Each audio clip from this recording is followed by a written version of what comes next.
Eh bien, pour bien comprendre, regardez attentivement cette vidéo. Bonjour la France. J'ai choisi de m'adresser à vous aujourd'hui en français pour vous annoncer une grande nouvelle.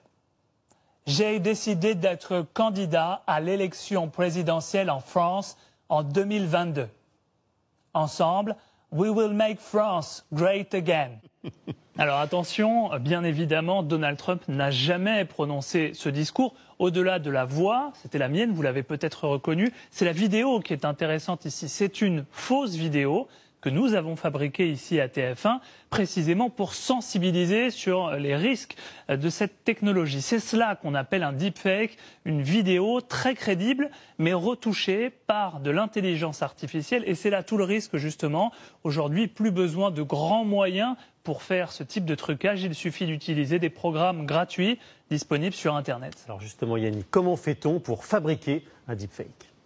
Alors concrètement, l'ordinateur va d'abord scanner mon visage qu'il va prendre comme modèle. Il va mémoriser parfaitement tous les micro-mouvements que j'effectue lorsque je parle. La deuxième étape, c'est qu'il va faire exactement la même chose avec le visage du président américain. Et ensuite, pendant des heures, il va avoir besoin de s'entraîner pour faire correspondre parfaitement tous ces micro-mouvements. Et le résultat, le voici. Une fois bien entraîné, le logiciel fait correspondre en temps réel tous les mouvements de mon visage sur ceux du président américain. Il ne reste plus qu'à modifier la voix pour rendre le résultat quasi parfait.